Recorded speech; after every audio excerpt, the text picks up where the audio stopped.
Bendiciones, ¿cómo están? Qué bueno estar otra vez en este tiempo precioso que el Señor nos regala y aprovechando bien el tiempo, como dice la palabra. Quiero hoy compartir con vos una historia hermosa de personas que confiaron en el Señor porque sabían cuál era el propósito que Dios tenía con ellos.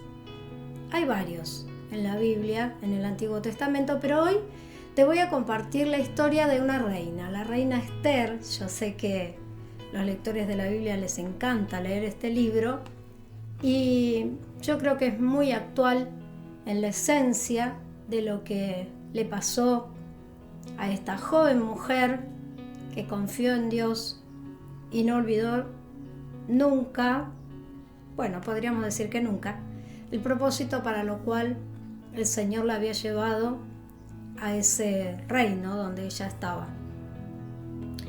Digo casi nunca porque hubo una persona que le tuvo que recordar el propósito para el cual Dios la había llamado y a partir de ahí es como que afirmó un poquito sus pasos.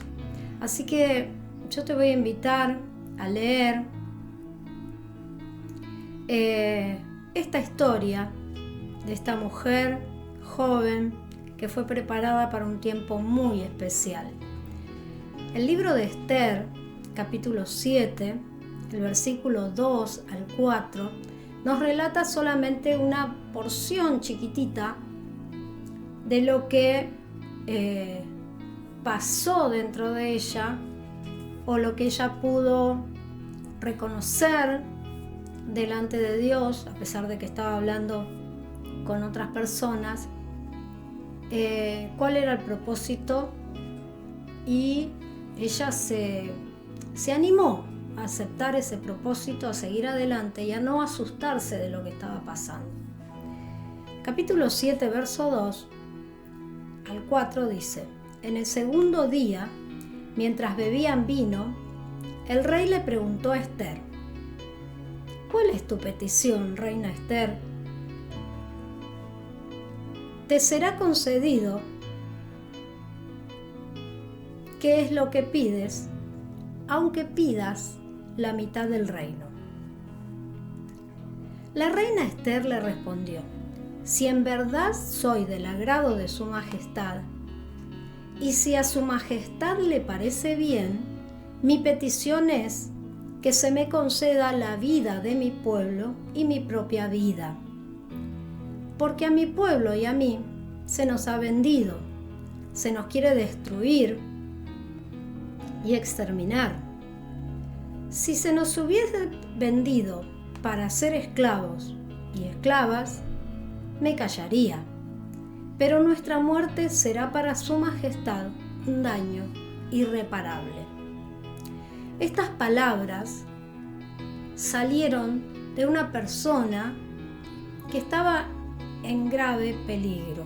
Como ella misma lo expresa en este versículo, estaba amenazada su pueblo y ella misma, aunque ella estuviera en el palacio y aunque fuera la reina. Ella estuvo pasando momentos muy buenos unos días atrás, podemos decir así, porque ella estaba bien económicamente, estaba atendida, no le faltaba nada. Sin embargo, cuando vino la amenaza para su pueblo, su primo Mardoqueo, que además era la persona que la crió, su papá de crianza, le hizo entender que Dios tenía un propósito con ella y que a pesar de que ella estuviera bien, no quería decir que no iba a sufrir el daño igual que los otros que estaban fuera del palacio. Su nación, los judíos o los hebreos, estaban siendo amenazados y dependía mucho de lo que ella fuera a hacer para que el rey, con todas las personas que le servían, no los exterminara, y no solamente ahí en ese lugar donde ellos estaban, en la capital del reino, sino también en todos los alrededores donde gobernaba ese rey. Ante esta amenaza, ella tiene que hacer una petición y se arriesga, la hace, pero esta petición tiene algo que a lo mejor pasamos por alto si no nos damos cuenta qué era lo que a ella se le pedía. Ella no antepone su propia necesidad cuando pide esto. Lo primero que dice es que su pueblo y ella misma, es decir, su pueblo primero, después ella, estaban siendo amenazados, estaban queriendo ser exterminados. Y la verdad es que según el propósito de Dios, porque ella se lo aclara al rey, le dice: rey, si nosotros somos exterminados, todo tu reino corre peligro. Ella lo decía por cuestiones políticas que estaban pasando en ese momento en ese palacio. Y si nosotros nos damos cuenta cuál es la función nuestra en esta tierra, podemos llegar a decir que a este mundo no le conviene que la iglesia sea barrida o sacada del escenario. Tal vez ya me estás entendiendo a dónde quiero llegar. Porque la iglesia está puesta en esta tierra para conservar a todo ser humano. ¿Para qué el ser humano tiene que ser conservado a pesar de que los tiempos son difíciles? A pesar de que hay mucha gente que no quiere saber nada de Dios, a pesar de que hay mucha gente que dice querer saber algo de Dios, pero sin embargo hacen las cosas todas al revés de lo que Dios quiere. ¿Por qué tienen que ser conservados? Porque la voluntad de Dios es que ellos también sean redimidos. Y mientras la iglesia esté en esta tierra, van a tener esperanza. El Espíritu puede obrar en ellos de tal manera que se den cuenta que Dios existe y que Dios los ama y que Dios quiere redimirlos simplemente por la vida de la iglesia. No olvides que Jesús vino a salvar lo que se había perdido.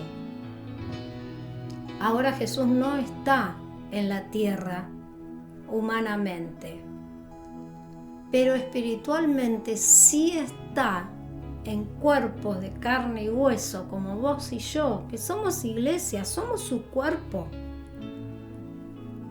Él mismo dijo que nosotros éramos la sal y la luz de este mundo. Y todo el tiempo que se nos deje acá es para conservación aún de aquellos que todavía no creen al Señor. Y esto nos debe hacer volver a nosotros, en nuestra mente, en nuestro entendimiento.